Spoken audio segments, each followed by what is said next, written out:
You are now listening to the Music, Lifestyle and Culture podcast.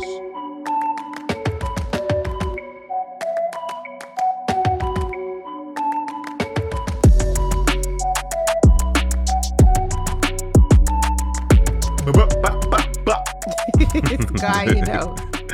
Yo, my peoples, wagwan. Welcome to the first ever episode of the Music, Lifestyle and Culture podcast. What are you saying? How's your day been? Today was, what did I do today? No, today I was just tired today. You know what the funniest thing is? I woke up today and obviously I knew I had to come to do the recording and all the rest of it. And then, you know, when you just feel like it's because of the whole, it's hard to kind of get back into shit now because of this whole COVID thing. So I just felt extra lazy today, but it was a good day because I slept. Do you know what? Obviously, me, I set my alarm at 3:50. Yep. Went to go gym. Had to travel over an hour to go to the gym because there's a low-key pattern. And you know what? For long, we've been planning to do this podcast, planning it. And I got anxiety. I was just nervous. But that's natural though. Because I think, you know what it is as well? It's kind of like you're used to, if anyone should have anxiety, to be fair, it should be me. You're used to being out there. Like, you love it, Bouncer. Your face is everywhere. Like, man's made a whole documentary and everything. So it's not surprising that you got anxiety because you know what it is? I think there's a lot of podcasts that are out there now in the media and it's all different kind of angles, but watching it is one thing. But when you're actually the person that's going to be on the podcast and hosting it and presenting it, that's a whole nother thing. I think anxiety is perfectly normal. I hear you, man. It's perfectly normal. I think I'm excited. I'm excited to start a new venture. Mm-hmm. I'm excited to start it with you. Mm-hmm. I think the reason why, like the importance of like having a podcast. Importancy? Is that even a word? The importance. The importance yes. of having, I think the importance of having a podcast, especially for people like myself, yourself. Obviously, you see a lot of things on social media and a lot of things in the industry, and like none of this don't represent myself. I'm sorry. Do you know what I mean? Like, I'm out here on the streets. Like, I have a studio in the hood. Do you know what I mean? So, man's really out here developing artists, and I don't feel like some of the stuff that's on the socials is like, you don't represent me. Do you know what I mean? So I'm gonna make sure our podcast that we have, it gives you know the managers, you know the stylists, you know the people behind the scenes. Like, I was just gonna say, it's kind of like it's an opportunity for people to. It's like a platform for people to be seen that would not normally be seen, yes, and heard, and have somewhere that they can let people create awareness about who they are, what they do, because they're behind the scenes, and not just the artists, basically. Correct, and it will educate. It will educate our youth. Remember, see, with me, obviously, like, I've done a lot of time in prison. So for everything that I do, I try to like set a good example for our youth. Obviously, I'm a human being, so I will have blips. I will have a moment where I might have You'll make mistakes. Do you know what I mean? But I try to lead by example and see these drillers on the roads and look and be like, "Rah, do you know what? Let me get into this, and now I'm doing this." Do you know what I mean? So I think for me, that's my reason why I feel like it's important for us to have a podcast and to voice our opinion. Do you know what I mean? And for our people, our culture to see and learn and get the little arcade, write it down. My man dropped her. Do you know what I mean? So, but don't you think that podcast, obviously, it's an opportunity for people to speak about current issues as well, current issues or relevant stuff. But I think the good thing about having a platform for people to be heard is that I personally feel like there isn't enough stuff that's behind the scenes. A lot of people don't get the recognition that they warrant because they're not the artist or they're not connected to this person or that person. So I do think that there is definitely something that can be said about having a platform where people can equally learn from you and the people that are going to be coming on, along with people coming on to create awareness about their brand. So I do think it's a good thing. It's kind of like a give and take. Definitely. And I ain't gonna lie, obviously, Esther, like, me and you known when I was in prison, like, I met you, and you know what I mean? You bought, like, I just met you through a mutual friend, and you was going to America, you And bought my daughter some clothes, you know what I mean? And for me, I don't feel like the industry, they don't rate our women, man. They don't rate it. Like, you don't get the, do you know what I mean? And for me, it's like, there's a big debate around that now in the industry. And I think it's ongoing about female empowerment, female recognition, female managers, females, just everything to do with females in the music industry. And I do think that, to be fair, I'm looking forward to that week when we have that discussion, because I'm looking forward to having 2 other females by my side against yourself. But yeah, I totally agree with you. 100%. 100%. Yeah, man. So obviously I said obviously a bit about why you started a podcast. I started a podcast. What, like, obviously, what's made you wanna, like, when I asked you to be my co-host, like, what made you be like? When Bouncer asked me to be his co-host, I was very apprehensive. But when I say apprehensive, you know what it is? I feel like there's a lot of podcasts out there now, but I think that each podcast has their own unique thing, and they have their viewers that watch their podcast for their own reasons. And we just bounce off of each other.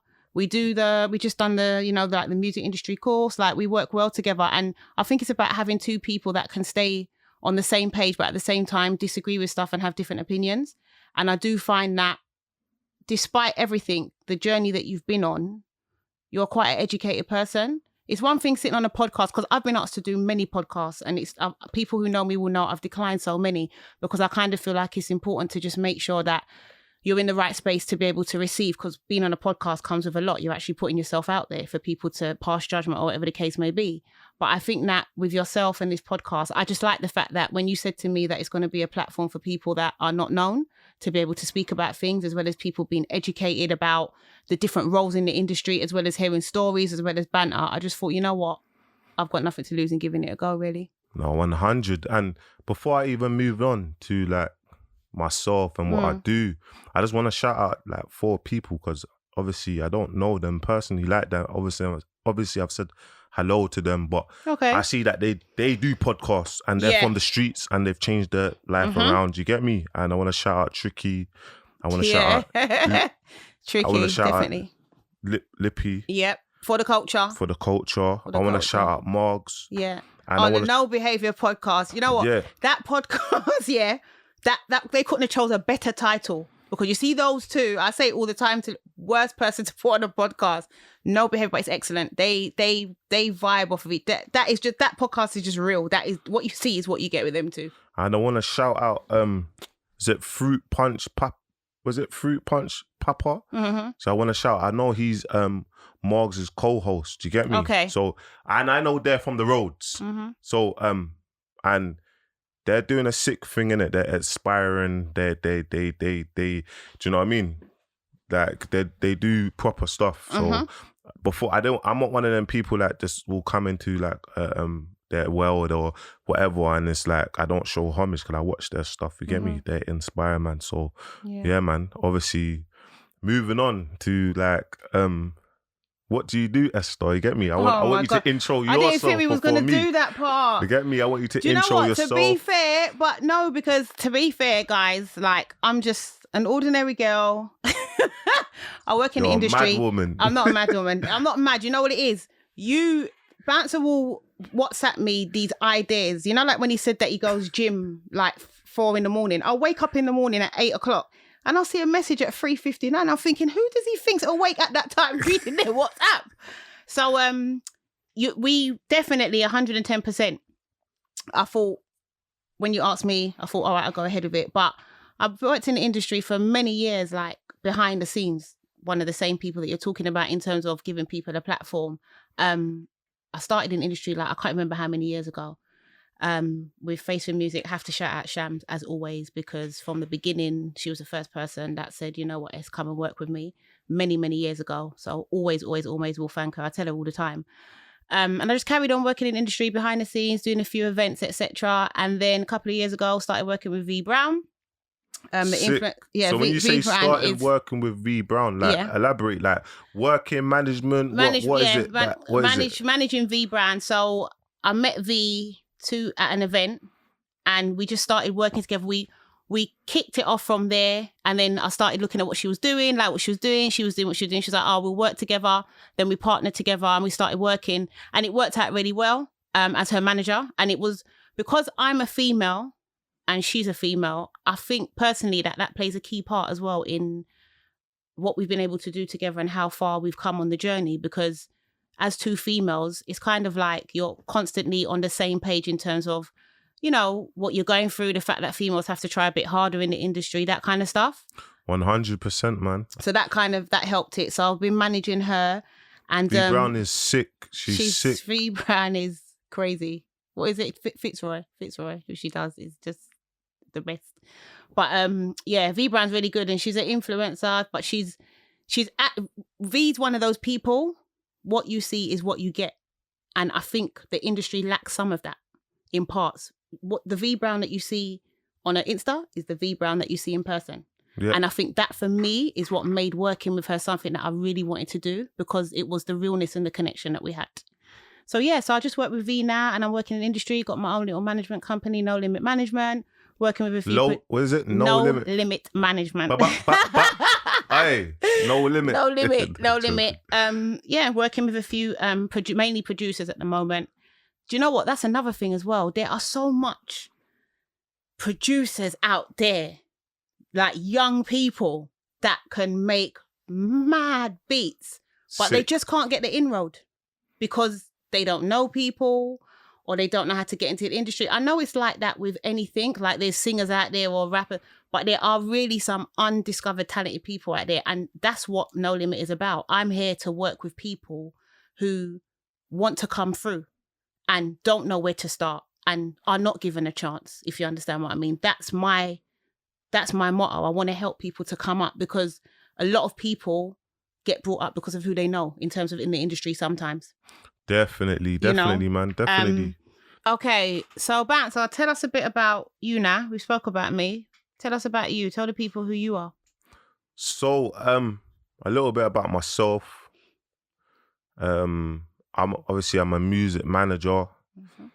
Obviously, I manage around 6 people, producers included, and comedians included. I own 2 studios. I own a chauffeur company, and I own I joint own like a events company. So all these ventures that I've got business partners. You get me? Because I believe in empire building together. Obviously I got a documentary out called The Come Up. It will explain in depth about me. You know, I spent like a long time in prison. I've done 10 years. So I came into the music industry, got into management. I managed an artist called DigDat, and things progressed really quickly. And after 2 years, just over 2 years here, I am now doing loads of amazing ventures and building with my team. So yeah, go watch The Come Up, people. You get me? That's on YouTube. Anyone that hasn't seen it, yeah, man. I'm actually surprised at how you were able to summarize that, because Bouncer just chats normally. So I'm very, very proud that you actually was able to do that in under a minute, to be fair. Because when you say to Bouncer, tell me about you, that's it. You got to have a couple hours. So yeah, I'm proud of you. I'm proud of you. Well done. But you've done a lot. We're doing a lot. We're progressing. We're leading by example, innit? We don't quit. You get it? So yeah. Obviously, man's dyslexic, so guys, like, that's what we have in common, though. I'm dyslexic. Bear with me. I might talk a little bit road. I'm trying to tone it down a bit, but I went to prison for a long time, so it's always like talking to the man them. You get me? You listening? We have to. Yo, dog, you listening? You get me? So yeah. We have to do an episode on that, actually, because I'm actually dyslexic and dyspraxic, but we'll talk about that another time, because it's not something that's spoken about in the community, and we have to. No, 100. We definitely have to, because yeah, but that's another story. But what I will say is, the podcast is an area for people to come. It's a platform. you're going to be dropping gems, giving people advice, etc., management roles. But I do think it's fair to say that you have to give context, because you mentioned that you used to manage DigDat. Yeah. And it's no secret that that is something that everybody speaks about in terms of the fact that you don't manage him anymore. Yeah? Yeah. So I do feel like in order for you to be able, because your documentary heavily focused on your career with him as well. Yeah. And people are going to leave, they're going to watch, those that have watched the documentary will know, but there's a vast majority of the audience who may not know. So you used to work with DigDat. How did you actually even meet him? So I was in prison with DigDat's brother, Tim. So obviously we was mad close on the wing. That was man's brother, you get me? So that was a lot, everyone in Thameside, that was our wing, you get me, was close, innit? So obviously after I done my 11-year sentence, obviously we've always stayed in contact. Tim's come to see me in jail, and obviously he's just like, yo, my brother does music, first ever song, you get me? Obviously I was catting to even be a manager. Yeah. Esta, no one would let me manage them. No one. I would be messaging this person, artist, they wouldn't let me manage them. So obviously with obviously Tim is like, this is exactly, Tim said, Bounce, I ain't gonna lie to you, flipping, I know if you manage my brother, I know what passion you put into things. I know that you lot will do well, because he's sick, you get me, he's hard. So I was like, let's do it. And obviously he mentioned like drill music. On my life, I didn't even know what it was. Yeah. I didn't know what it was, do you know what I mean? So obviously them times I just come out of prison. My brother LA, you get me? My brother LA was in jail, and obviously he was doing like he had a studio, the Plush House, you get me? LA Beans. So obviously when I've spoke to LA in jail, he linked me up with Beans, and obviously he's just like, go to the Plush House, go to the studio, book studio sessions there, you get me? So obviously me and DigDat and whoever would go to the studio. But these times I was managing, I first started managing a producer. Okay. You get me? With my friends Micah and Jams. They're Dutch Avelli's managers, you get me? So I was first managing Firstborn. And what it was, I was getting, because I had relationships with a lot of artists in the industry from before they used to even do music. And I was getting them sessions with the producer, you get me? So hopefully trying to get back. I'm just trying to get into the industry. I'm trying to, you get me? Trying to cut some, you know what I'm saying? But, and then we used to always use the studio, the Plush House. It was in Mitcham. And yeah, man, literally from then, like, DigDat's first song, Cells and Joints, was released, and man was managing him. I don't even remember that one, which is crazy. Yeah. I don't remember that, but I think a lot of that is what you said, because truth be told, he made me know about drill. As an artist, he made me know about drill. Yeah. But I noticed that you said something. You said I noticed that you said that you had relationships in the industry, yeah? How did that differ from, was there a difference in the relationships you had before you went to jail to when you came out? With everybody, you know, like you were saying, you were just saying to people, obviously, look, I'm going to be real with you, innit? Like, man was a road you, innit? Like, I rolled you, my age, I'm a 31-year-old man. I was one of the, I was the main youth from my ends, and, you know what I mean? Yeah. So, as you see now that I'm 31, most of the oldest man's age and a bit older, that's why we have that mutual respect still now. There's relationships there. So my man, I might not talk to my man, but I talk to his brethren. So there's relationships, you get me? And we're growing in it. We're just trying to just progress. We're past that, do you know what I mean? So obviously, maybe people didn't want me to manage them because they just knew the old bounce, innit? And that's what it was. I think I just had to prove to people know that I've changed, you know what I mean? Because they know that old bounce, jailhouse, they know that old bounce, do you know what I mean? So yeah, but obviously going back onto like this DigDat, like the progression with DigDat. Obviously he was in the Plush House studio. A track called Tactics got made there. You get me? We recorded a number of tracks there, you get me? There were certain tracks that wasn't released that was there, you get me? We recorded, and one of my other studios that I own now, this is where Air Force was recorded. You get me? Had you signed him at that point? So what it was, I became DigDat's manager. Guys, red flag. There was no management agreement. So that was the red flag. Wow. But at that stage, I didn't know where the music thing was gonna lead. I'm surprised at that. I gotta be honest. I get it. Don't get me wrong, because at that time you didn't know where it was gonna lead. But I can sit here now because remember, I don't know what's happened. So that's why I'm asking you as well. No, of course. To hear you say that there was no management contract, I have to be honest, I'm very surprised at that. I can't understand why someone like you would not even think of that. But you need to understand, someone like me, remember, I've come home and I'll be real with you, people. Like, I've come home, I've got money. Do you know what I mean? I'm a businessman, but I don't know the logistics. I'm just like everyone else. I don't know what I don't know nothing. And I'm learning everything the hard way. Do you know what I mean? Yeah. I have to ask people. Remember, my friends are artists. So even though they will advise me, they got their own stuff to do. They're artists. They're not managers. Do you know what I mean? So every hurdle that I'm coming against, I have to ask people, and it might not even be the right info. Do you know what I mean? So, and do you know what? I didn't need a management agreement. That is man's family. He's Tim's family. That's his brother. Tim's my brother. We're family. Do you know what I mean? Do you know what I mean? There was no, we didn't know where the music was going to go. He didn't know where it was going to go. I didn't know where it was going to go. I just knew that obviously I'll just put 110% into what I'm going to do. Okay. Do you know what I mean? So obviously, boom.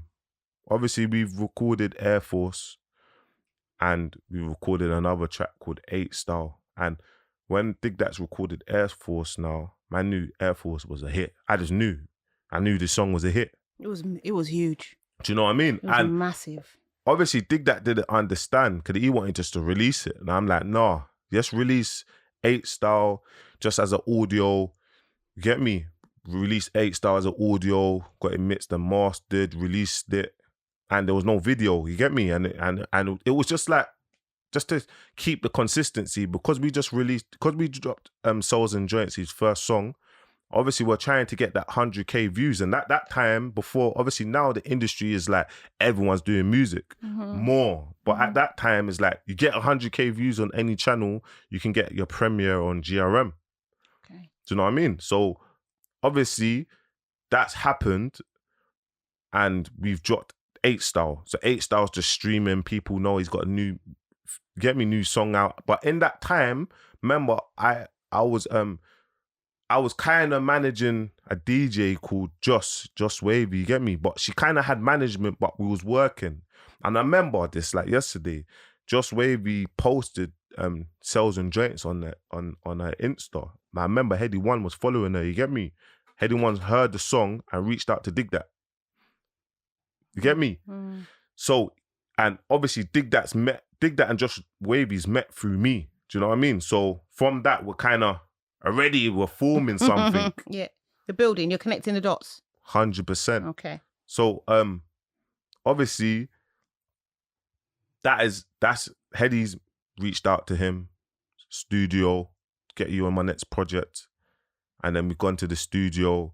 They've performed back to back. They've made the song back to back. My new instant slappage. Me, DigDat's brother. That's who he was. We used to go. He was calm. The come up. You get me? That's us. You get me? We're just family. The family. Do you know what I mean? So obviously, my man's mad talented. He's done it. And you go listen to back on Heady One's project. It was mad. Do you get me? From when Heady One's project got released, do you get me? Because I think it got released like 4 o'clock in the morning because I was holding out. I can remember it. I think it was Suave that was doing the video and they was on Insta Live, like taking long, you get me? And they released the project and it was out. And then bare people was like, wow, who's DigDat? Who's this person? And we had like, we had people on Instagram like, listening, right, who's this guy? So. Because the one thing I will say is nobody can take away from the fact he's mad talented. Mad talented. He's sick. He's mad talented. And remind me, how many Air Forces, what did it do? Obviously, He done crazy numbers, basically. Yeah. Obviously, we're gonna get to that bit because it's like, okay, that bit is like, sorry. obviously, you see, like from back to back. Obviously, everyone's released that project. Right. Obviously, what's happened now is we've made a song called Tactics, and Air Force was always made. So obviously, I thought of an idea, and I said, this song Tactics, let's just do a video to it, but let's do a basic video. But at the end, let's promo the main single, and that's Air Force. So so obviously we got Caleb Dennis to shoot the videos. You get me? And Tactics. So on the Monday we shot Air Force, and I messaged my brethren. My brethren got a car company. His car company is called Cruiser Cars. My friend Prince. You get me? So everyone go get down there, cruise cars. You get me? And he's got me Aston Martins and this car for DigDat's video shoot. And bear in mind, this brother don't have a penny. So I am funding everything from start to finish. You are now listening to the Music, Lifestyle and Culture podcast. So yeah, Caleb Dennis, obviously he's a dope director. Takes a bit along with your videos, but he's dope. It's worth it. Do you know what I mean? So we shot Tactics, and the theme around Tactics was just a basic clean car, clean cut, trap store, money. The chain that he's wearing in the video, bear in mind, the vault, like that's man's people. So whenever man's hitting up the vault for jewelry, they're there. They're giving man the jewelry, even though man, at that time I had my own jewelry, but he didn't have no jewelry then, so they would always support man highly. Do you know what I mean? And then from shooting Tactics, the day before that, actually, we shot Air Force. And Air Force, we got the cars, like I said, we got the cars from Prince, Cruise Cars, Aston Martins, Bentleys, everything. Every car you see in Air Force video, that was from my friend Prince. Do you know what I mean? And his clothes, I funded it. Like I funded everything. Like everything, the whole drip. The jacket in the video is my friend Wayne's jacket. Do you know what I mean? So, Wayne's a designer. No, Wayne's not a designer. He's just a friend. So you need to understand. You see with me and my fam, like my friend, my empire, my boys. You see, whatever we do, we support each other to the limit. So, if my brethren's got a video shoot and I've got my watch, I'll take off my watch. Go on, you get me? Because I get it. I get what kids want to see. I get what the girls want to see. Do you know what I mean? So, for man, that was my job. I'm his manager. Man gonna make you look lit. You're gonna have all the chains on in the video, jacket. You're gonna look proper. Clothes, everything has been bought. We spent thousands of pounds. You get me? That isn't enough. To be fair, that's what would happen though, isn't it?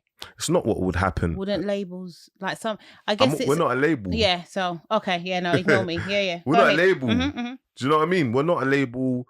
I'm still not a label. Everything that I do up to this day, I fund myself with no backing behind me. Do you know what I mean? So at that start, man funded him. Man spent tens of thousands of pounds funding him. So obviously, from when you're spending that, and do you know what? Remember, he's doing drill music. You see, when man come into the drill scene, they said drill will never chop. Ban drill. That's what they were saying to man. So everyone's doing drill now, which I respect. I love that. But when man come in, it was difficult. Drill will never chop. We're just about getting on playlists, Spotify playlists. Do you know what I'm trying to say, Esther? So obviously, we need to take note. But see, man, I don't want to go back to Joe. I don't want to go back to it. I believe in him. He's mad talented. Let's just go and stick to the plan.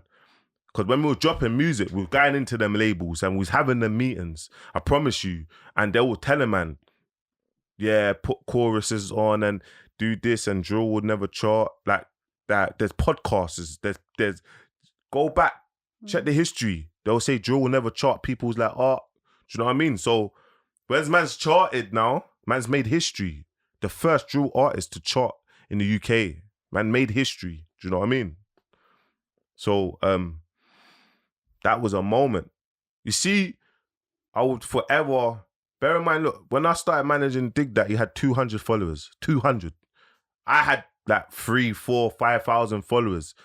Do you know what I mean? So he had 200. So everything that I was doing, I was just posting on my page. So when he done the Air Force, there was like a little clip, the like the hook bit. I was on the roads. You get me? I used to put ads on it. YouTube, not YouTube ads, Instagram ads. £50 a day. £50 a day. Ads on it.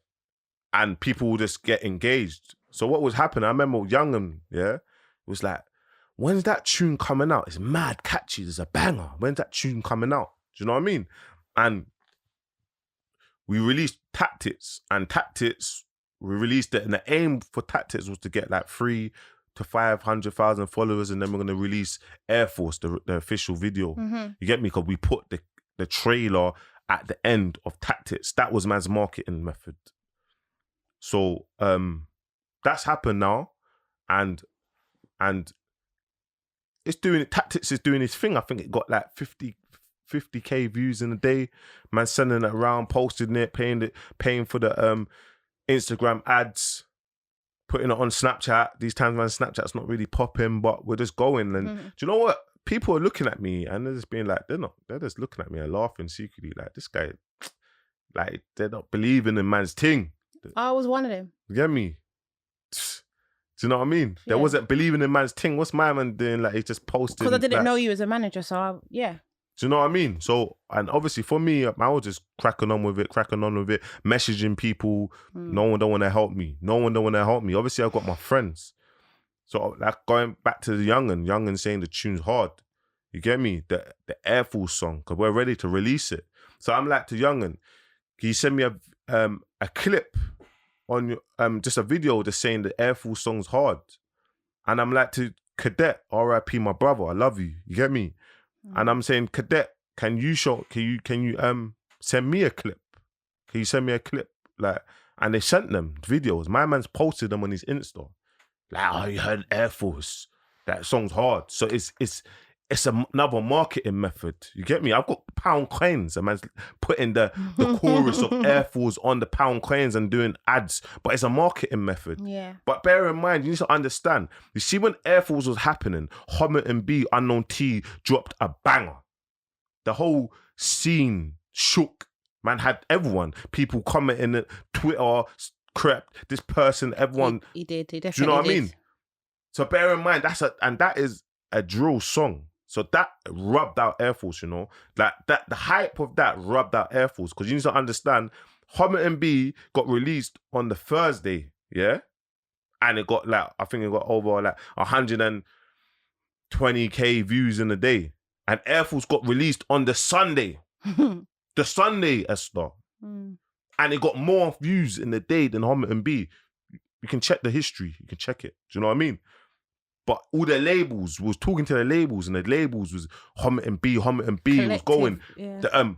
There was billboards. The labels were paying for billboards. Hommit and B. Do you know what I mean? And obviously, DigDat and Unknown T's coming up. So, man, get me, it's a good thing. And obviously, Unknown T's managers like get me. Man's got a relationship with them. They're good peoples. So, and man's happy for them. But man's like raw, like.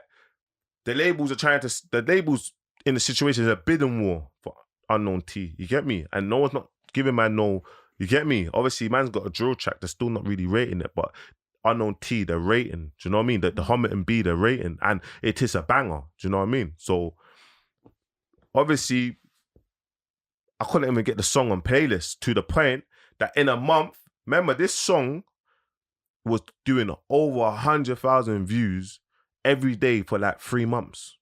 Esta. Air Force. Every single day for like 3 months, over 100,000 views. And after a month, it got over 1 million streams with no playlists. And I'm like, obviously, I've reached out to a pal, Smiley. You get me? Smiley. And I'm like, raw, like, 'cause I already had a meeting with Austin at the time. He used to work for Spotify. So I played that to him in there. And obviously, at the time, they referred it to Lowski, because Lowski was he was commercial-y. Like, he done Forrest Gump. So that was, do you know what I mean? That was that breakthrough drill artist then. You get me? So, obviously that's happened. And after I sent the email to Austin, because Smiler's saying, I'll send the email. Just send him an email. And I sent him, I was like, Austin, the song has got over 100,000 views every single day. It's been gaining. It's got 1 million streams. Then he added it to UK Rap and Huey B. And the song was just building and building. And then I think after that 4 months, the song's charting. Like, it's like top 100, like 99 in the charts. Man's like, how is this song in the charts with no push, no nothing? The song's just building, the streams. It's doing its thing. Talent is talent. It speaks for itself. The song done the talking. The artist done the talking. Song done the talking. And obviously we're starting to get loads of bookings. So we started to get loads of bookings in Manchester. And the bookings are not big bookings. They're £500 bookings, £400 bookings. So man's driving 4 hours to Manchester. No, and then kind of man's like the oldie driver. So everyone's in my car. Obviously we're taking turns driving, but man's doing the road trips. You know what I mean? We're doing the 3 shows, 4 shows, 5 shows in a week, and we're traveling far. But man knows that man has to build them up. You get me? All the artists are on him to bring him out in shows, and man's understanding, like, he's got a song that's connecting here. And I think the song peaked at like 87, something like that, in the charts. It peaked at that. I'll check it. And what's happened now is obviously the song's a banger. I'm asking my friends, Crept, Conan, K-Trapped. I'm saying, yo, man's got this Air Force song. Like, would he jump on the remix? I asked K-Trap first, and he's like, yeah, man, will do that. I like the song. Get me? He was just with it. He was with it. Bear in mind, K-Trap's a bigger artist. Like, he was a bigger artist. He didn't really need to do it. And I remember asking Crept. And Crept, this is exactly Crept's word. Are you sure you want man to jump on a remix, bro? Like, man will just do a fresh song with him. Like, just out of love for you, Bounce. And I'm like, nah, man, just jump on the remix. So, obviously, K-Trapped, Crept sent his verse. Conan, my brother, he just takes ages to flipping send his verse, but he sent his verse, you get me? Obviously, he sent his verse. And obviously, we what's happened was, after he sent his verse, we're going through the same time where during this time we're talking to distribution companies, we're talking to ADA, Howard, and that's the only one we're talking to actually. And they offered a deal, they offered a distribution deal, and it was like they wanted to sign a man for a project, and man was like, nah, man, we've got this remix. Will you believe in us for this remix? We don't do remixes. Not remixes. We don't do singles. We do projects. So I'm like, nah, we can't take it. Bear in mind, obviously, when you get to that level, you need a music lawyer. So man's music lawyer is Talia. Conan's introduced us to Talia. Bear in mind, when we're having meetings with the labels, man's asking Conan to come along to these meetings, and he's coming along.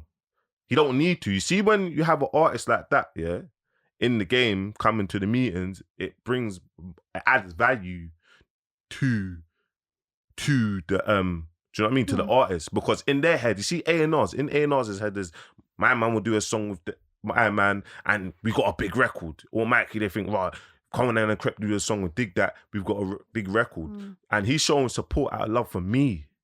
Do you know what I mean? So that's happened now. Obviously, the Air Force video, as the Air Force tunes taken off. During that time, Crept and Conan, Colin's ambassadors, he's called Crept and Conan for a meeting at White City House. You get me? And man's happened. Obviously, I'm Play Dirty, so we were discussing some business, and obviously I'm with DigDat. So all 4 of us we're at White City House. We turned up. We've had this meeting, and obviously Colin's just like, listen, I work for a distribution university, Caroline. Just have a conversation. And listen, my people, I've been doing this there's brotherhood, there's this in-house, there's this Black Lives Matter stuff from early. Do you know what I mean? So when Collins reached out to man and he's telling me they've just started the urban side of Caroline, and he's like, what is it do you need?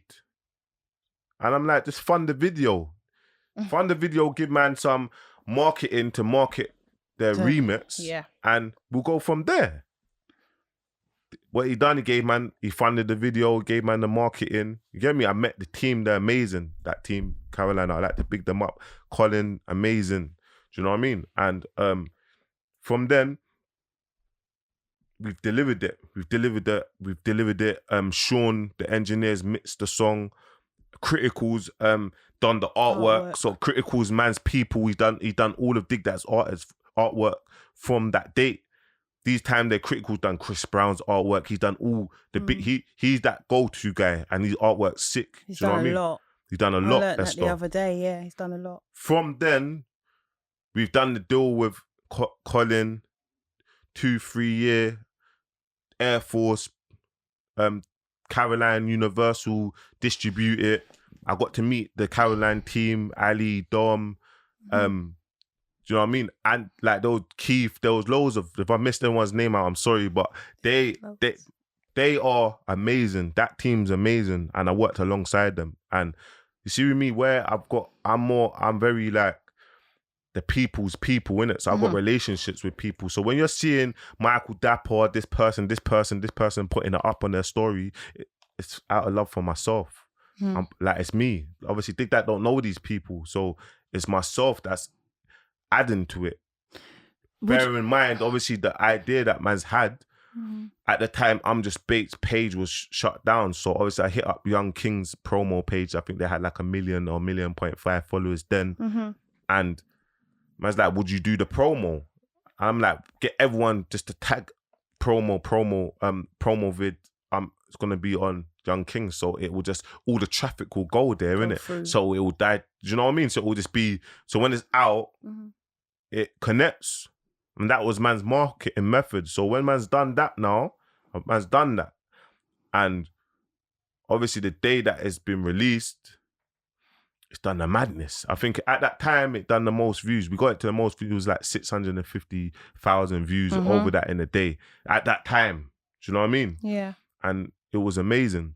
You see, in the lead up to like the release and meeting Colin and Caroline International, all of that, you said obviously there was a marketing plan, yeah? Yeah. That it was all of that just from your head? Because you said obviously you went to meetings and you had Conan and stuff with you. Was you learning whilst in those meetings?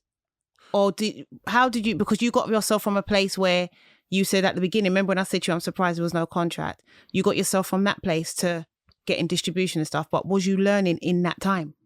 Do you know what, Esther?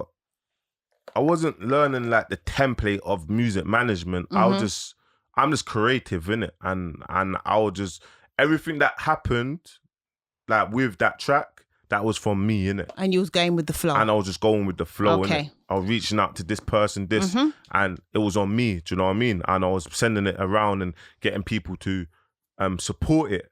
So you need to understand, when the song's been released and it's doing the numbers, yeah, you see me, I don't understand. I'm very new in the music industry, so I didn't know the original and the remix was gonna get counted as one. And then when we looked at midweeks, we was like 23 or 22 in the midweeks. And we're like, what? Like, we can actually make history if we get a top 20. So Caroline done everything, pitched it to Spotify, was doing everything, putting ads on it, we was paying for this. And let me just rewind just to remember one thing. To mention one thing I forgot. When Unknown T and that was getting their billboards paid for, I got a billboard for DigDat for myself, out of me. There was no label, there was no distribution. I paid for man's own billboard and they got it for him in Lewisham, yeah, in his hometown. Billboard. No one's not doing that. No one's not doing that. Labels are doing that, but no one's not really doing that, Esther. Do you know what I mean? So I forgot to even put that bit in, because that bit was a when man's posting that on the socials, seeing the socials, it looks like wow. Do you know what I mean? Like, and looking at that, it's like wow. Like you've got a billboard, man's face, and Pedro's designed the Air Force. Do you know what I mean? A lot of people do that now, and it's kind of like people when it's in their area as well. It's like the whole homage thing of knowing that I came from here and now I'm on billboards here. So I get it. Yeah. I do get it. And see with me for marketing, they see that, they see it. It's like more eyes will see it and be like, dig that, dig that, dig that. So my job was to get this guy's name everywhere. So that's happened. We've had a tough campaign, and we've charted top 20, made history. Bear in mind, labels, no one. Joe will never chart. We have charted a top 20 single. How did that feel? Because despite what we're talking about, there's highs. How did that feel? Do you see, for me, I don't. I'm very humble in it, and it don't really nothing. It don't. Not a lot of things has really like wow. I was happy in it, but I was more happy for like, well done, my bro. Okay. You charted the top 20. Do you know what I mean? Well done. Yeah. We've made history. We've changed it. Like we've made history. Do you know what I mean? No one's charted that before. Top 20, first dual artist to chart. And you need to understand the blueprint, people. Listen to the blueprint. And this is a gem that I'll drop you. Because from when man done it, the labels started doing it. They started doing it. What? Like, no, I'm not taking out Russ's credits because he made a banger. And then there was a remix. Bam, top 10. Keisha Becky. Then a remix. Bam, top 10. Counting as one. The label started clocking on. Rah, Joe, we can do a remix. Let's do a remix to it, guys. You get me? Because before that, please tell me right now. I can't. If there's any, but we didn't do it knowing that was gonna happen. We just done a remix just to make the artist get bigger, and the artists that's on the remix are my friends. So it happened organically. That's what I'm hearing. That it was just an organic thing. You had the artist was there. You had the network around you. Your friends support you in what you do. They also support him. They see the talent. It was organic. That's what it was. So obviously that's happened, yeah. And we're meant to be celebrating, like, that's happened. We're meant to be celebrating. Kreps posted what he's posted. Giggs has commented what he's commented. Do you get me? The whole world, like, do you know what I mean? They're not even happy for a man's success. They're just ready to, you get me? Obviously, I know, the man, everyone's blessed now, you get me? But, and then DigDat's gone and done something just mad off key, like put something mad on his story, like about the man. And I'm thinking, bro, like, I manage you. You're my little brother. Furthermore, you live in my house rent free. You live on my sofa for 6 months, 7 months. You live on my sofa. So why are you putting that on your story, bro? Like you can't. You're not forgetting what my brethren has done. Like it's obviously it's a joint thing. Don't get it twisted because them charting the top 20 benefited them as well. You get me? But it took DigDat into another world. You get me? And it helped out K-Trap. So it helped out everyone. Do you know what I mean? So when he's put that up on his story, it was a bit like, I remember when he put that up on his story because we had a meeting with our live agent, Craig, you get me? From primary. And I remember Crepton, that Cohen was like, bro, like, why is man putting that up on his story? Like, why would you do that? Like, and I'm like, why would you do that? And he's just, but I feel like peer pressure, innit? People's commenting like, remember, see, Instagram is make believe, innit? So it's a bit peer pressure, innit? Everyone wants to look like. Instagram is a place where people look for reactions. And if you don't want to say anything, 9 times out of 10, it's almost like the public they'll back you into a corner depending on who you are to say something. Yeah. Do you know what I mean? So okay. Maybe he's done that. We've wiped our nose of it. I know Crepton, that was George, you get me? That was George, you get me? But do you know what I mean? My man's, he went jail for a long time. Went jail when he was 13. So even when he's even rapping, he went to prison. So it's not really real. Do you know what I mean? He's just a rapper. Do you know what I mean? So, but obviously I'm trying to deal with the trauma that he's done, because all jokes aside, he's gone through trauma, and I can see that his mental health is not 100. So I'm trying to understand him. Do you know what I mean? It's a manager's role. And not even a manager role. That's man's Family. man Yeah. love. It connects because man loved DigDat. Like man loved DigDat. Do you know what I mean? Like differently. Man put man's life on the line. Yeah. 100. I don't like. Do you know what I mean? Even though man's changed man's life, I can't be somewhere and someone tried to move to like I'm getting a stab first. Do you know what I'm trying to say? It came from the right place, basically. Yes. So obviously that's happened, and what's happened? Obviously, in that time, DigDat and Lowski's made a song. Bear in mind, flipping from early, DigDat's like, oh, don't feel Lowski. Do you know what I mean? Like we don't really. Not only through Joe, but they know each other, but they don't know each other. They don't really get me. They don't really. But Tiny's my brethren. Like he was older to me. I've got respect for. You get me? So obviously that's Lowski's dad. So obviously man's kind of tried to connect. They've gone studio. We've all gone studio. We've gone to studio in Croydon, and they've made the song. They made the song No Cap. That's where they made it, in the studio. You get me? And what's happened from then, the labels, Relentless, they wanted to sign the single. Okay. At the time, Lloyd Murray was there, Rob, TR, like big them all up, Shabs, like that was their team, do you know what I mean? And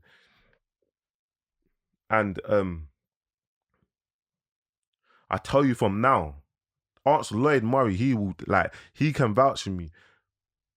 How the deal that I got DigDat just from then, I got him a single with no option. It's not heard of. It's not really heard of in the industry. Not heard of. Single, no option, 70 bags. One song, that's it. We're not tying down. Yeah, you can be the first people to have the conversation with us, but I got you that single with no option. Do you know what I mean? And that's happened. And guys, another thing what I was telling you, just going off the subject, stop sending money to your personal account. Make sure you open up a business account, because if you send money, and at that time, that's what DigDat done. He said, obviously, the label was just like, yeah, where are we going to pay you?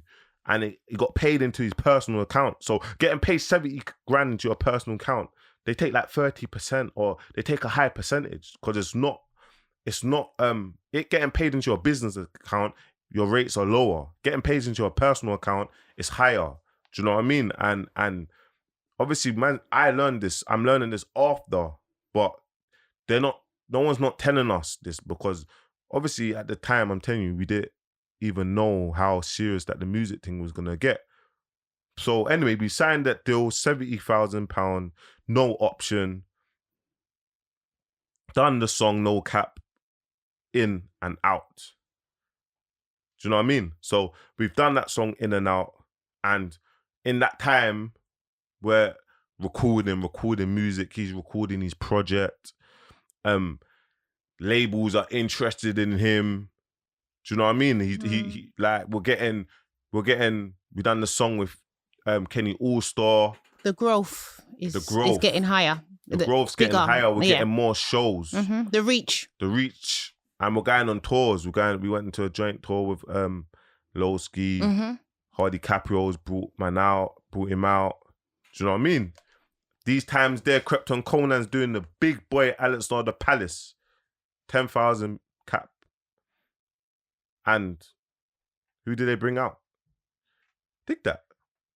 And guys, you see that's a big move in progression. Because you see, when you start getting brought up for these big things, people that don't know the artist, they start being like, well, who's this person? And start tapping into looking at this person.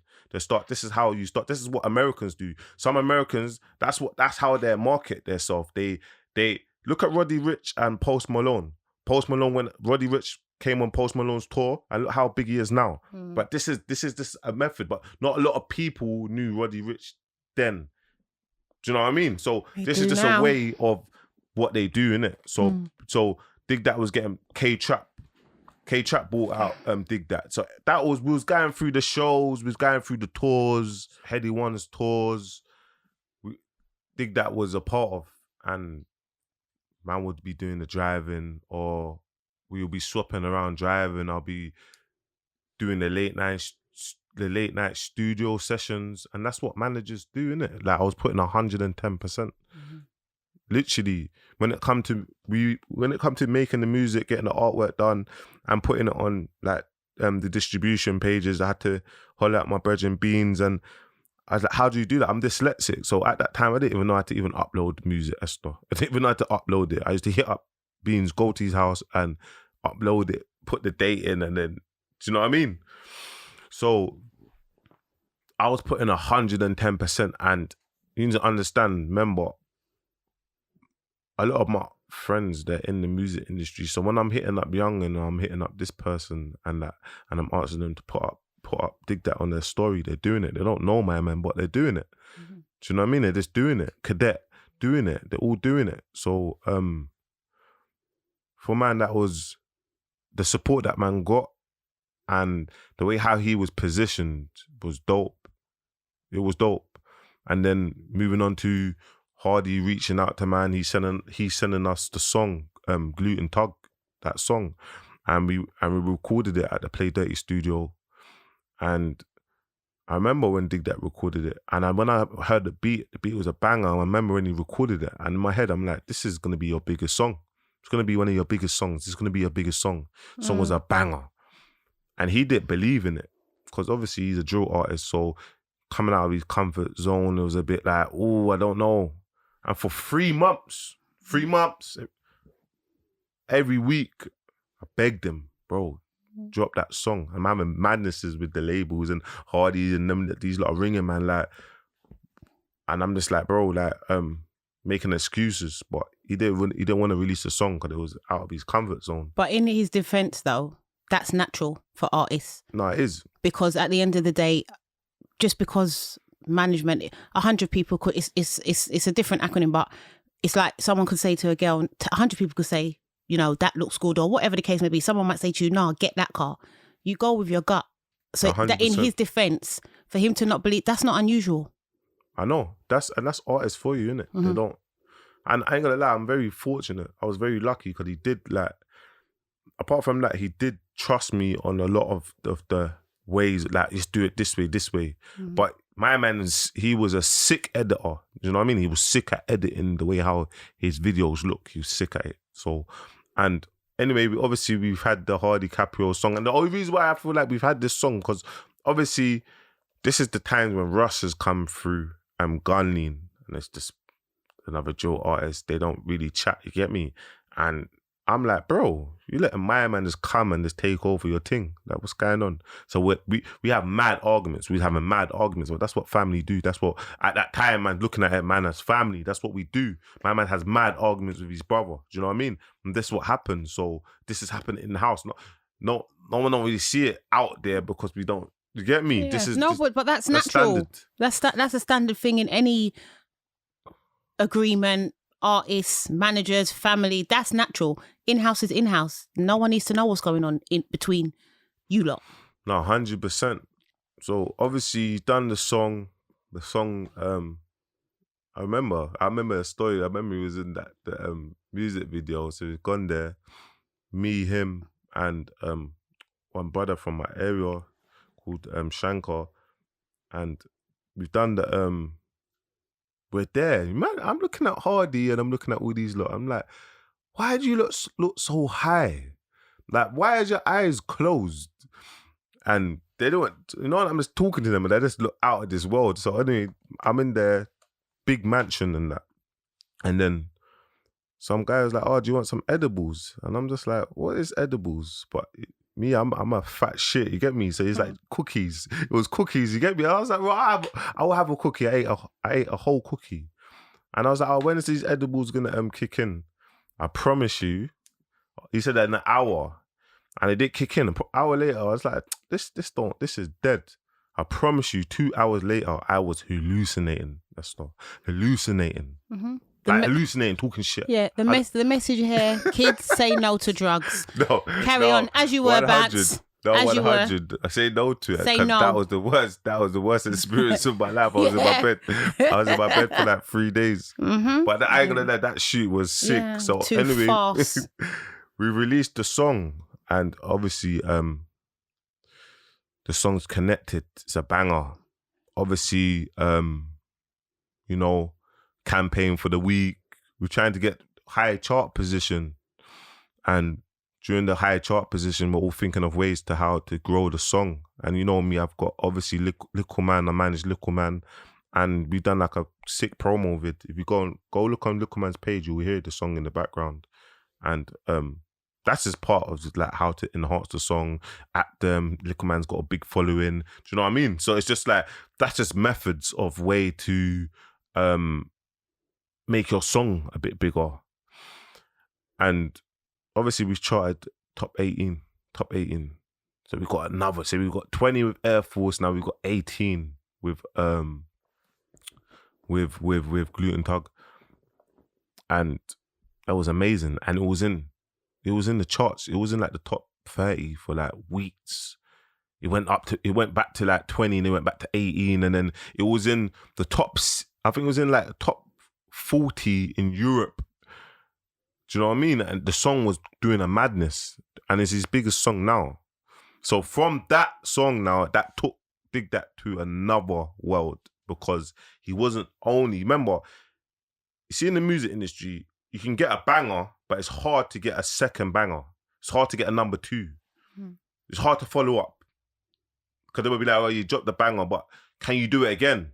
That's what it is, and that's hard. You see, when you can do it again, you're like, yeah. It's something now, something. They're looking at you a bit different. Do you know what I mean? And obviously around that time, obviously we're in discussions with the labels. Do you know what I mean? We're still dropping content. We dropped the Dino and DigDat song. We dropped the Kenny All-Star and DigDat song, and we're dropping content. We're dropping singles. And there's a bidding war. You get me? There's a bidding war on DigDat's mixtape. They want to bid for him. Island Records, Columbia, and Black Butter. There was Parlophone. 4 labels. Bidding war. You get me? And obviously, let me shout before I even go to this bidding war, yeah, because I want to shout out Island Records. I want to shout out Adele. I want to shout out David. I want to shout out Collar. I want to shout out. You see Robin, because you see them, you have to respect Adele highly, because you see, as well as Air Force, Hommit and B was the first song to go on Radio 1 playlist. The first drill song to go on Radio 1 playlist.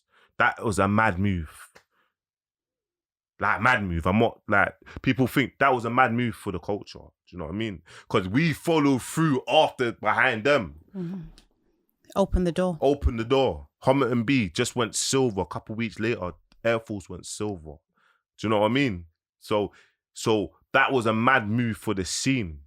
Because from then, and I'm not downgrading the drill scene from before, because like if I can recall, one of the first people that were doing drill, like M Dog, you get me, from Angel Town, you have to big him up because his sound. And then you had like Swiss had his little singing, the way how he done it, you get me. And then you had that then you hear the low skis and it mixed up. Do you know what I mean? That's how it's evolving.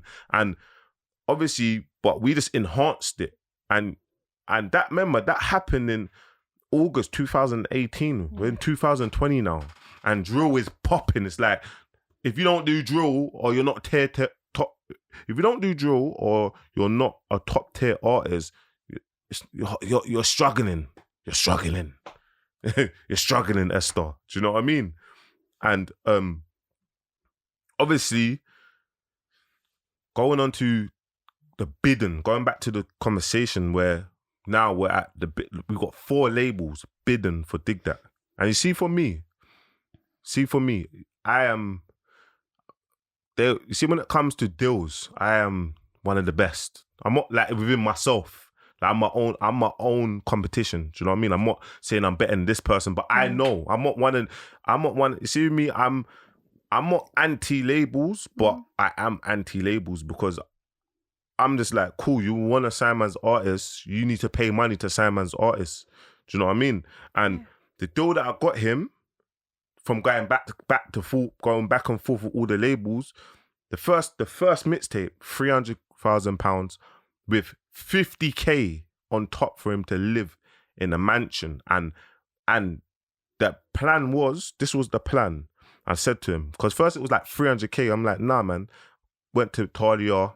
Nah, man. We need 50K for my man to live in the mansion. You think my man's just living in the hood? I understand you lot want to sign him and you want us to pay out of man's advance money for man to move out, but you lot want to. He's an asset, so you gotta give man 50 grand towards accommodation. You get me? And DigDat myself. I was like, listen. At the time, I'm living in my yard with. This time DigDat's moved, so I'm living in my yard with Little Man. You get me? So Little Man's in there. So it's like they're going through, like DigDat's gone, he's good now, he's glowed up, you get me? Little Man's there, he's coming through. And I'm like, we're all gonna live together. And obviously the label's gonna pay the money. And my man's like, yeah, we're gonna do that. As soon as I got it over the line, my man's like, I don't want Little Man to live with man. So I'm like, bro, I'm not leaving Little Man. I'm not doing that. That is my brother. Man loves Little Man. Man's not leaving him. So I will stay put. Bear in mind, like a year before that, my house has been burgled when me and him lived there. But no one didn't know that. You get me? So someone's burgled the yard looking for money because we know we got show money. It's probably one of the man them or one of his brethren or whatever. Do you know what I mean? But I'm saying I'm still living there. You get me? That's man's house. Obviously, man pays the mortgage of man's house. He lived there rent free. You get me? Little Man's there now, and he don't want Little Man to live with him. So I'm not leaving Little Man to go into the mansion. I'll stay put. You get me? I'll hold it out. Like I didn't agree with his ways because I was like, okay, cool. Yes, let me take a little bit of that money for me and Little Man to live. He's like, all that money's coming to man. Bear in mind, so he's living in a 5-bedroom mansion, just him and his brethren, but no one else is there. Get me? So you're getting all this money as well. So you're getting all these advances. And why do you think I haven't mentioned his brother no more? Because his brother wasn't on the scene because he's dropped his brother out. Esta. Do you know what I mean? And I'm like, out of my money, I'm giving his brother money. And it's a sad thing because you would think that when you start obviously making serious money, you look after your family.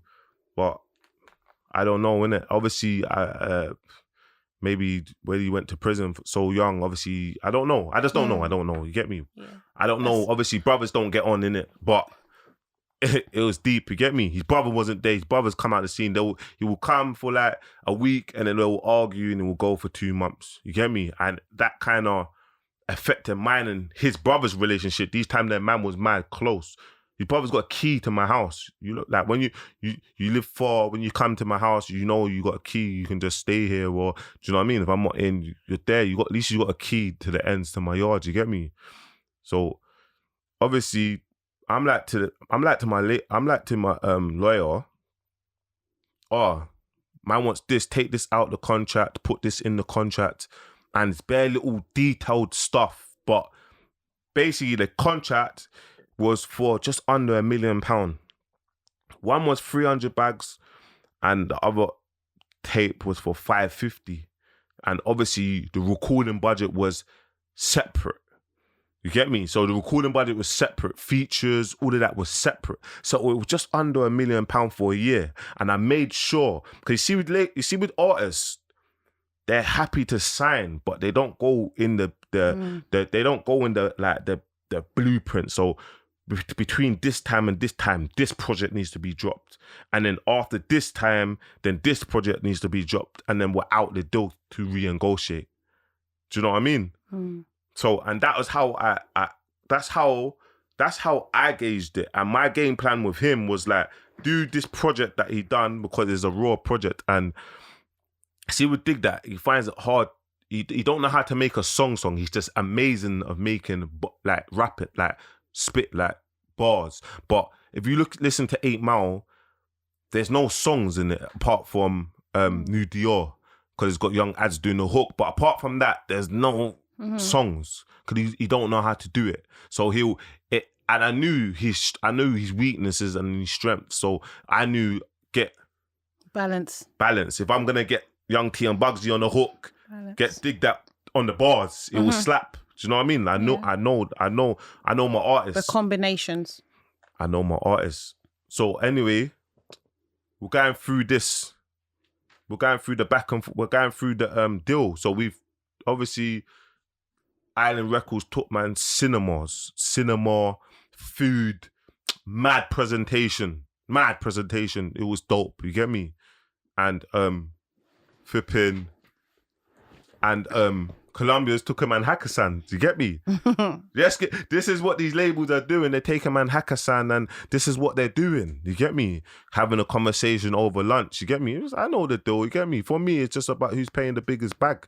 You get me? I know like they're all slagging each other off. You get me? But it's just for me, it's like who paying the biggest bag. And the president of Colombia, Ferdy, he's got the gift of the gab, innit? Like he's the man likes Ferdy. Do you know what I mean? He's that guy. He's likable person. Like I'm telling you, he's a likable person. So man's energy drew towards him. And to be honest, you see, 9 times out of 10 is me that's going back and forth with the label and the lawyer to get the final bits over the line. And then man's lawyer will call DigDat in and explain everything to him so he knows fully what he's signing and what he's doing. And DigDat will be like, Bounce. I'll be like, your patterns, you're good. This deal is this is the plan. This, that. But again, for me, that's not unusual. That is, as a manager, there's roles that you play. So that's not unusual. What you were doing for me is what a manager's supposed to do. I'm telling you, name me one manager. I'm telling you, you name all of them. They ain't got a deal like what DigDat got. No, I'm not talking about the deal. I'm just saying in terms of when you're explaining how, the negotiations and stuff. I hear that's a management roles and responsibility. And I'm not saying that that's not, I'm not saying that man should be taken, that's man's role. But I'm saying man's getting the best deals for him. Do you know what I mean? Man's like, I am doing 110%, which that's what man should be doing. Do you understand? And obviously we've gone with Colombia and 30, they reached out to America, they reached out to Little TJ and Little TJ's jumped on the song. And don't get twisted, when Air Force was out, T Grizzlies listened to Air Force song and he jumped on. He just added DigDat. Like they built up their thing organically. Do you know what I mean? There was that had nothing to do with man. You get me? And in the whole time of man's doing it, obviously Drake's coming over, Drake's touring, Tiffany Calver, obviously is playing songs to Drake. Drake's listening to songs. Yeah, I think he listened to Air Force anyway, you get me? And DigDat's performed at Drake's show, first person to perform. So that was like a mad move anyway. And I remember, you see this guy makes me laugh because Drake would message him. My man would blank Drake for like 4 or 5 days. I think that's why my man's probably don't even deal with him no more. You get me? Cause my man would like, I don't know, it's always an ego thing with youths, isn't it? Like, I don't want to look like man's begging it, bro. Like, come on, man, just get the bag, bro. Like, if my man messages you, message someone back. Like, we don't need to. Why do you care what my man's messaged you? Have that conversation with him. Do you know what I mean? But anyway, moving on from that. Obviously, we signed to Colombia. Everything's gone on point. We signed, and guys, my management fee is 25%. Reason why it was 25% is because I spent tens of thousands of pounds into DigDat. You get me? Into it. I didn't know even if what was going to happen. So that was why my management fee was that. You get me? It wasn't one of them things where we go halves. It was, if I lose my P's, no one's not paying me back my money. Do you know what I mean? And that's just what it was. Do you know what I mean? And my man didn't used to move funny over money with me. Like, when I give me my 25%, that, he will send it. It might take a day long. Like, this is what DigDat's like. You get me? But you had that understanding. That was secured, and that's the most important thing. Yeah, he didn't used to move funny with me. Good. He used to move funny with his family, like, but not with myself. You get me? And obviously, I tried to like just be like, educate him. Yo, bro, we gotta show love. You get me? To this and whatever. I'm not sure if he even gave his man them anything, but me, I'm a strong person of just showing. You get me? Showing my yo hits. Where are you hits? Flipping. Just go selfridges. I'll buy you some footwear. Do you know what I mean? That's just Yeah. obviously man knows where man's come from. So that's just me naturally. You get me? And obviously we've made that tape 8 Mile. A good body of work. Sick body of work. Very good body of work. And obviously them times DigDat's got a stylist, Alizé, big up Alizé, dope stylist. You get me? And I'm like to the labels, okay, cool, we're naming it 8 Mile, but what's the plan? None of them couldn't tell me nothing. Columbia could not tell me nothing. They're just telling me about pitching it to the playlist. What's the plan? They couldn't tell me. So man's in the meeting and I'm like, okay, cool. You don't know the plan. This is the plan. I thought of it on the spot. You're naming it 8 Mile. Just reach out to H. Just do a remake of 8 Mile, the video, the movie, and yes. Let that be the concept. So yes, position this. Let that be the concept. So they're like, yeah. Diggs is like, I fuck with that. You get me?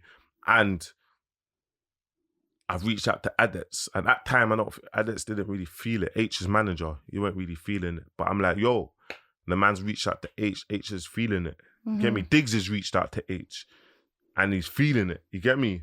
We've gone studio, and YJ and Chris, I forgot his name, the other producer. They've made a banging beat. So when man's in the studio, we've gone to the studio. I remember it like yesterday. We've gone to the studio in Shepherd's Bush. This time I'm sleeping. I always sleep. And they made a banger. Get me? Back to back. There must have been vibes in the studio at the times though when you're doing that. Yeah, it's a banger. But it's good. Everyone's got liquor. Do you know what I mean? I'm tired, but you know when you're just always on the road, you're tired. So that's happened now, and we've made the song. But H is blown up anyway. He's blown up. She don't really need this. Don't need the song, but he's made the song. They trust, like, H is trusting man's vision. And obviously me and Adets is going through the logistics of when it should be released. And obviously the aim was like, let's release it with the project. So obviously we had 8 Star, one of the songs that was just like good for the roles, sick, nice, flashy song, cutaways. You get me? Clean, drill artists. Bear in mind, something for everyone. Something for everyone. And remember, when man's coming to this drill thing, I'm like to DigDat. No more. So you're gonna be the sauciest drill artist than anyone out there. Why is everyone backed off their mask? Because before everyone had their mask on. Do you know what I'm trying to say? So obviously, look how it's evolved. You get me? And obviously now we've released 8 Mile. 8 Mile's released. So what we've got a plan. The 8 Mile's released. And I've hit up my brethren Bouncer, from D Block Europe. Obviously, I got a relationship with LB and Young Ads, but Bouncer, I'm close with Bouncer. So I'm like, that's his family. So I'm saying, can you hook up a session with D Block Europe with DigDat and just use your producer, because Bouncer's producer is Artist R. So I was like, use your producer. We jump on your producer's beat, because I want everyone to win. Do you know what I mean? I want everyone to progress. And that's what happened. Obviously, we've gone to Prince's studio in North. Young Ads has done the hook. Dig relayed his verse, and then he changed it around. LB done his verse at a later date. And then obviously they've heard it, the labels heard it, they want to do a video to it.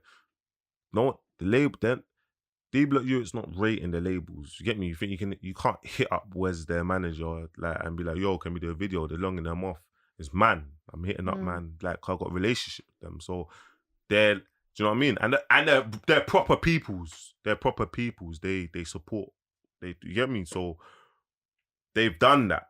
And they've done the video, New Dior and whatnot. And New Dior's charted top to 16.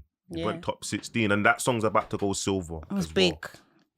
So that's come just before Christmas. So I think it was 8 Mile. No, it was New Dior, then 8 Mile, and then the Daily Duppy. it was New York 8 Mile and then the Daily Duppy.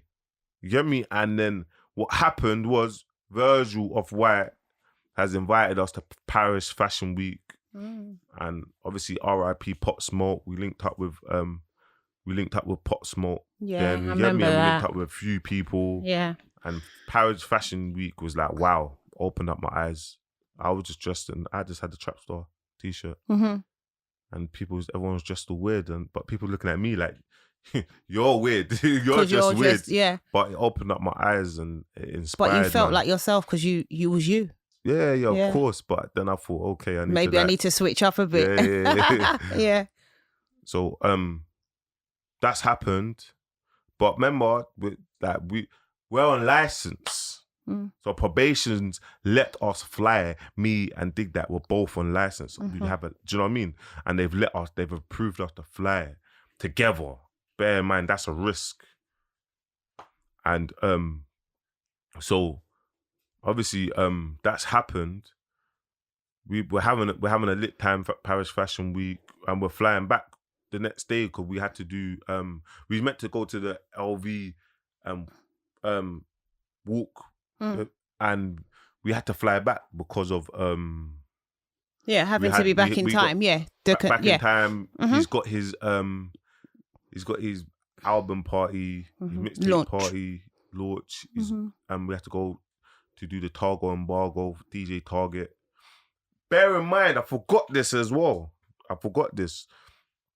You see, Air Force, we had no radio plugger. Crept, messaged DJ Target. I remember this like yesterday. He messaged DJ Target and DJ Target said, let's have a meeting. We went to One Extra.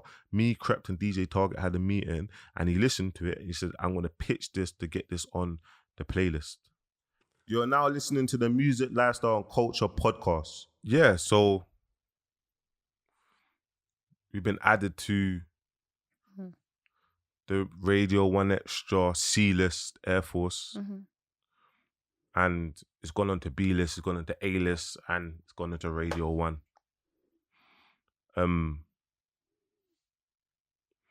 So obviously you can see all the little stuff that's been added to develop DigDat as an artist. And obviously going fast forward into 8 Mile Project, we've come back from Paris Fashion Week.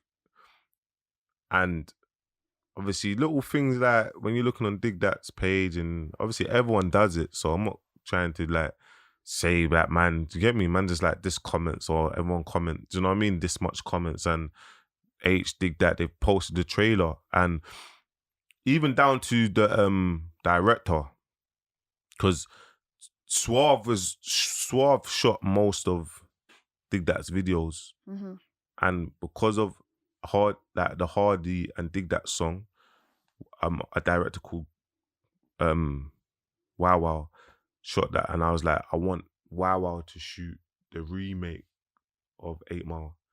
I want him to shoot that. Suave was pissed. He's probably still pissed off with me now. You get me? It's a bit funny with me, but we move. You get me? And Wow Wow, I told Wow Wow the story. Like, this is how a man should do it. Everyone rocked with it, and he enhanced it. And yeah. That song is a moment. That video is a moment. That video needs to be video of the year. It has to be. It has to be video of the year. In my head, whatever awards that's coming up, that video has to be video of the year. Just the creativity of it. Something different. And I knew us doing that, and DigDat wasn't sure because it wasn't a DigDat video. And I knew us doing that, if we get it right, we'll score. We'll score properly. And what's happened is his campaigns dropped, his songs dropped, it's flying.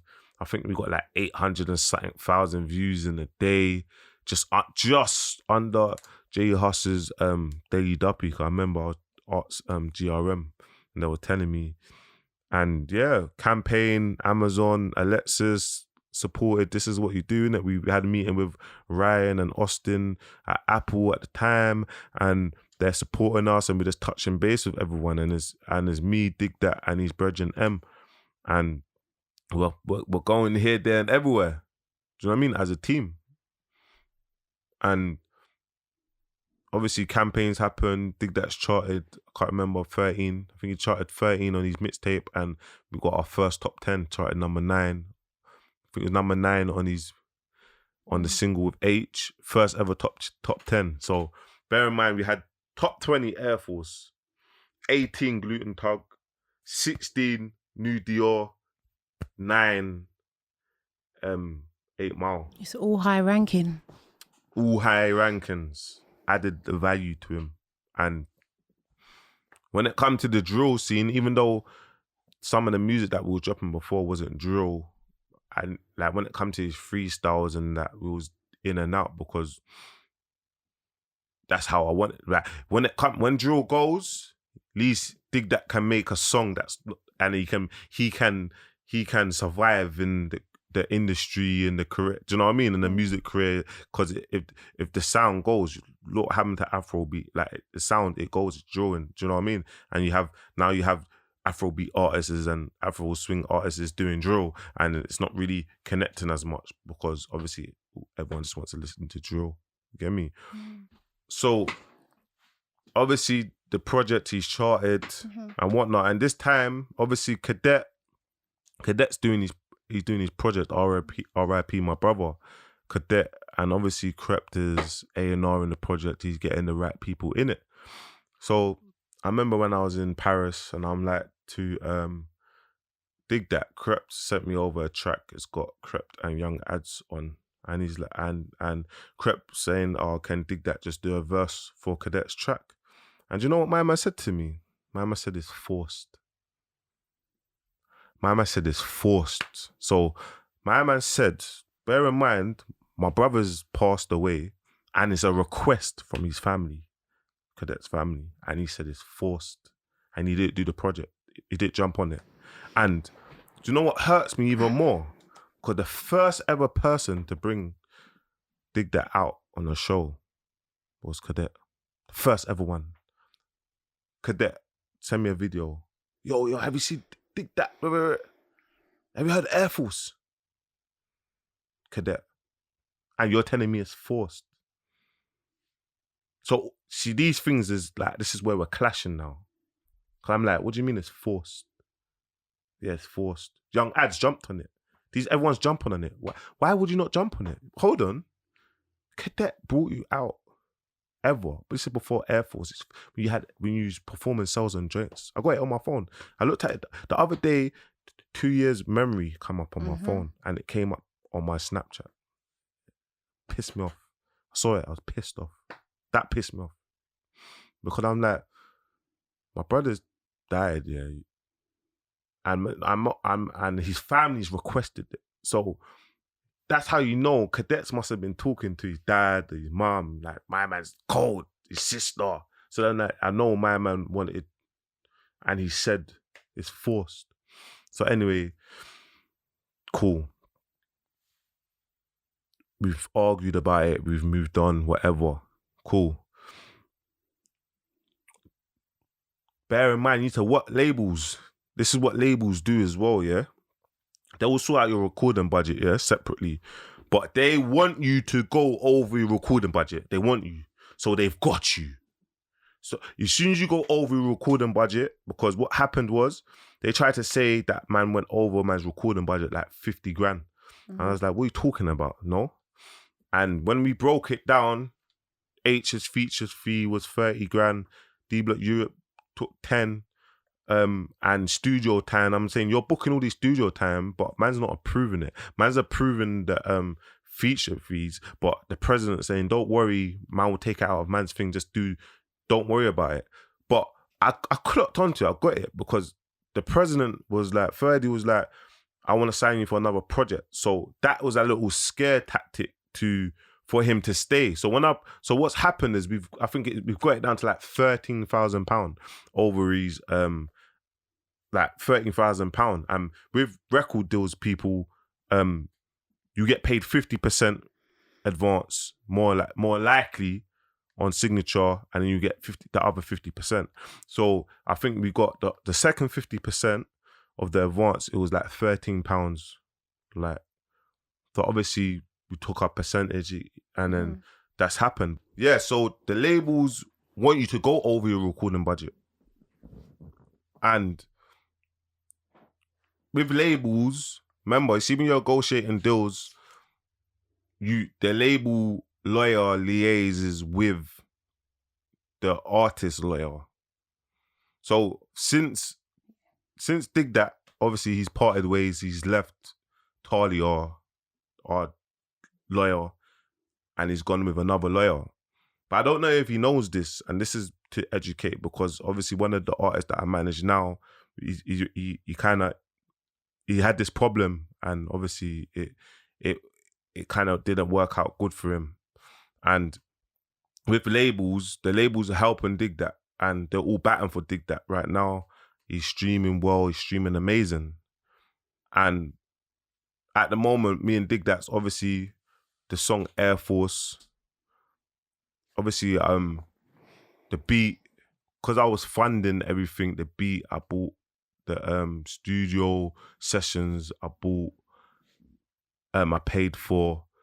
And what's happened is his new lawyer, that is his lawyer now, is the president's girlfriend. So it's a conflict of interest. So if now that DigDat's not happy with something, what's gonna happen? Because what's gonna happen? Who's he? Is the lawyer gonna be batting for DigDat, or is it gonna be a conflict of interest? So managers, up and coming artists, it's very important that you sort out your situation. You don't really kind of like get your lawyers and keep them separate. Try not get let the label offer you a lawyer, because you can end up getting caught in the system and getting stuck. And I don't want that to happen to him. So I'm not sure if he's aware of that, and I'm not sure if that's been shedded to him, but that's what it is. You are now listening to the Music, Lifestyle and Culture podcast. At this time as well, obviously that's happened. Krypton Conan's doing their project that they haven't released now.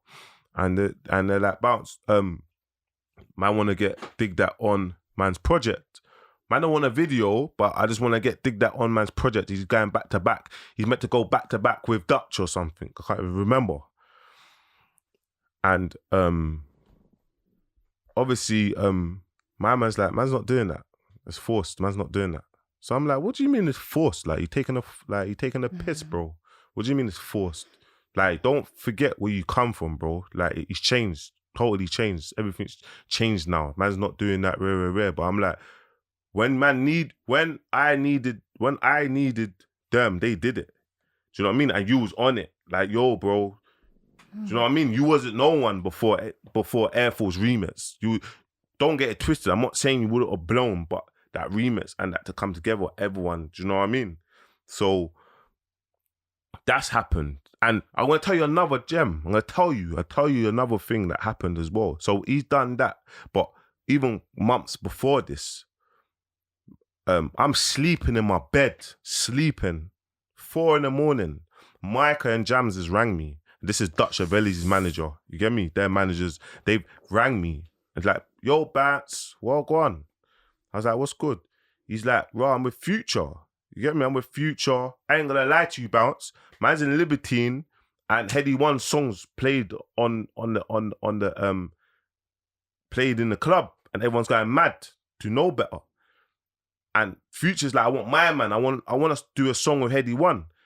But he's like, bro, man don't know Heady One and that like that, Bounce. You get me? Man knows you lot. So man's like, no, this is another you. That's the next you that's gonna come up.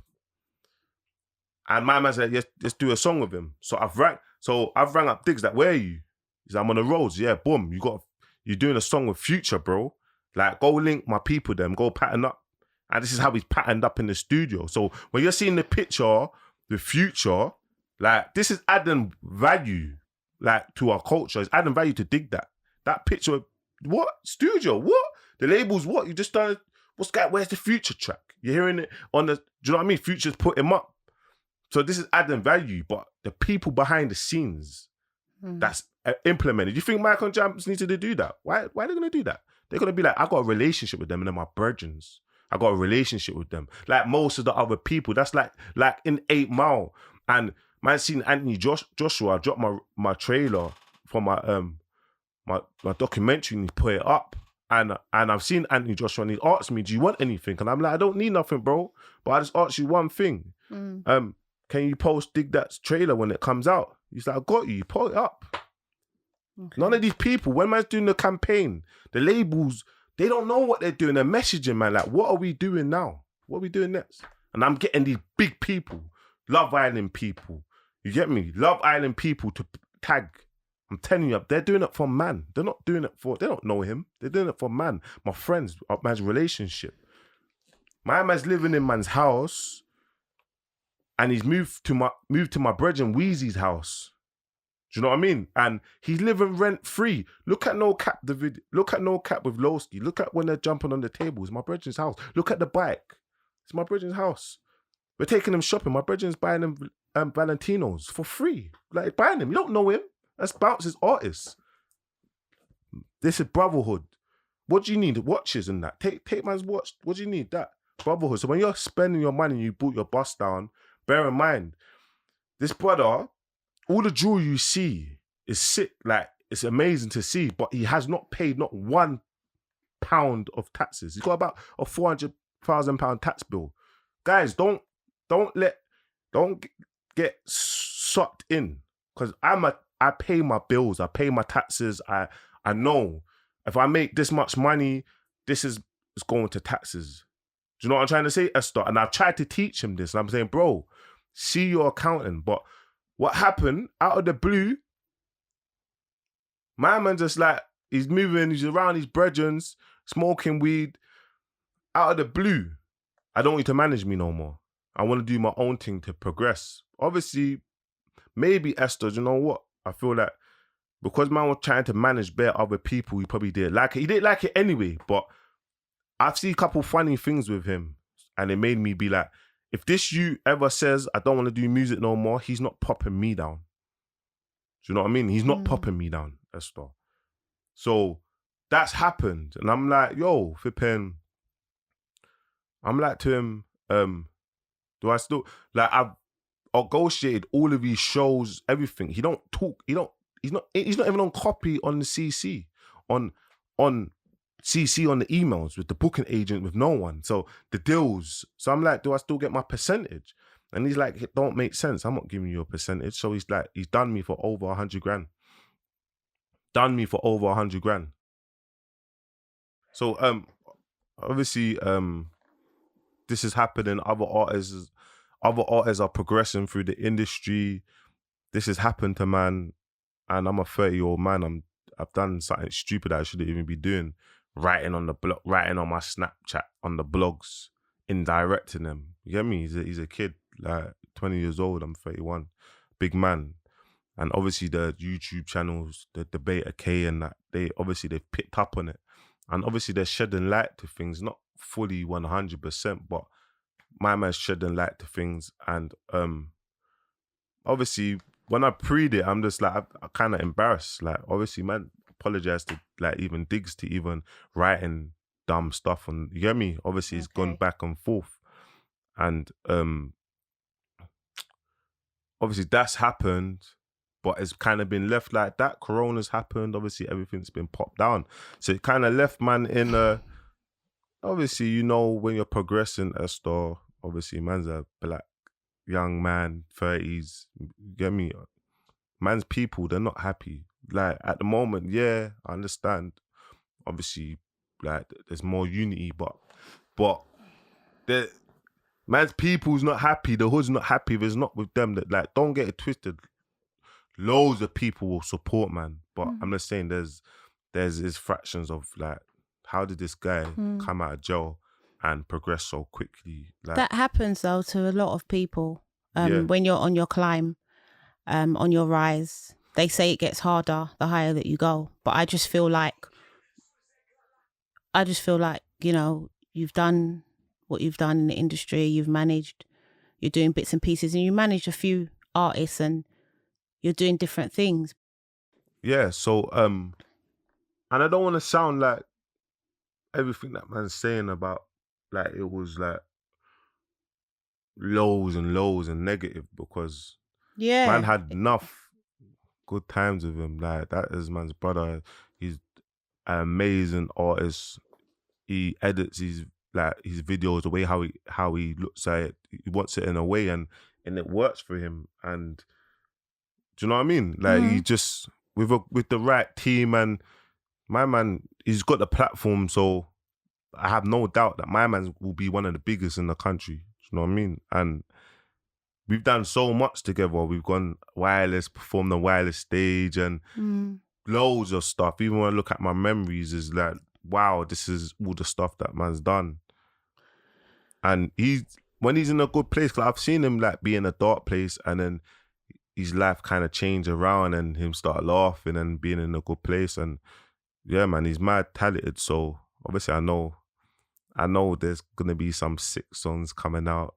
A few little digs, a few little indirects, but you know, there's no. The thing about it is you can't dispute that he is gonna do well. 100%, because he's a talented. And I wish him all the best. You need to understand. Look, this is, you know, like I saw one comment. I remember when I come off the social media, yeah, I come off it just to recap. You get me on things, and a detox is always good because obviously it's make believe. Do you know what I mean? Had to focus on the other artists who man's managing. But I remember what someone said something on Little Man's page. Or what did he say? Bouncer.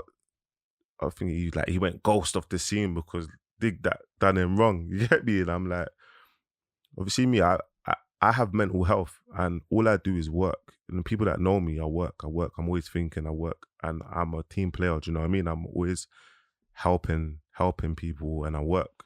And even going back, when I say like helping people, even going back to even when man charted first drill artist to chart, and from that I got like my distribution situation where I put out my own project. You get me? And Colin and the team helped me.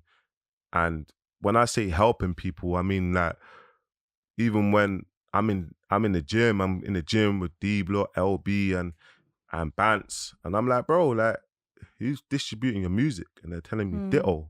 And I'm like, nah, man. Colin, my brother, I'm bringing, have a chat with LB, D-Block, like, give them any deal that you need to give them. Like, this is the distribution. And they've been with them since, and they're doing amazing work. And from that, Colin, he's not trying to say, like, that's, like, I'm happy for my brother, and they've got H and Diggy D and the mixtape manners, they're all, so I've always been like that team player. But like going back to like, obviously DigDat, we've had some amazing times, and obviously he's a good kid, you get me? Obviously he's got like some bad, everyone's got bad ways, but obviously he's he just done man dirty, and I want what I've been through for the whole UK scene to be like, I ain't going out like Bouncer. I ain't going, that ain't happened to me like Bouncer. It took me to come off social media, stay focused, and then start managing. Another big artist has come to me. I'm not going to mention no names because I just don't want the evil eye, because I'm going to do things a bit different now. And this artist has got over 500 million streams. So you get me? A top tier artist, and I manage him now, and we're building an empire. And I've got another artist that's got some of the hottest songs on the roads right now. And he's popping, and I co-manage him with my other brethren, and the other artist that man's got man developing, and my female artist, her first ever song that she's released. Big up Fran. First ever song that she's released. We've got a TV advert. Yeah. Go watch. She got a TV. sync, didn't she? A sync. Pretty Little Thing. First ever song. So, and I'm developing her. Little man just signed his fight. He's about to fight another dwarf. Pay-per-view. So sometimes it's good to take time out of the socials focus. I had to focus on the other people. And I thank God that obviously from taking the time out, that losing what, obviously that large amount of money from that, I've like, in that time, man gained that. Do you know what I mean? Life, even man come back 10 times harder.